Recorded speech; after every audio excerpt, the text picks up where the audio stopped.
Let's review Pokemon Horizons, episode 116. The training begins. Terarium Dome.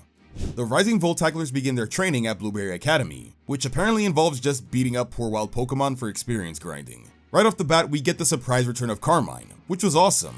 The fact that Liko, Roy, and Dot didn't remember her was hilarious and fitting considering she was kind of irrelevant in the one episode she appeared in. Through her, Briar makes her reappearance again too, now working behind the scenes to help Terapagos grow stronger. She's not super relevant here yet, the plot clearly wants them to stay in training mode for a bit, but it's nice groundwork for later.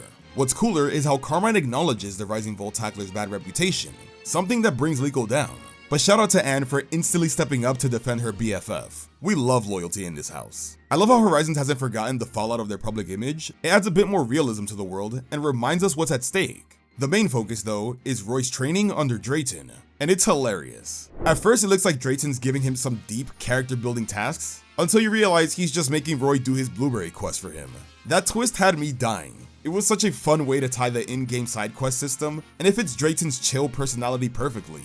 But once Cyrano mentions Roy's battle with Hassel, Drayton finally gets serious. The moment he realizes Roy fought someone he respects, everything changes, which is such a cool nod to these dragon-type trainers, by the way. Their battle in the polar biome was pretty cool, no pun intended. It's an actual strategic double battle, not just two random 1v1s. Drayton's combos are sick. Hurricane and Draco Meteor for boosted power, Rain Dance to boost Swift Swim, and even the field freezing over for extra difficulty. It's brutal, and Roy ends up losing again, which I'm sure is probably set up for a rematch. Also, the fact that he didn't use Lucario or Cap shows that his core members still have a lot of work to do.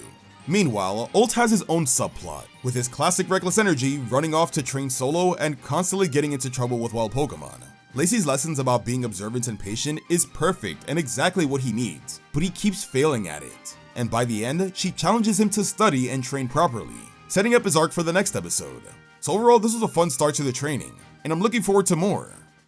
This episode's rating is a 7 out of 10.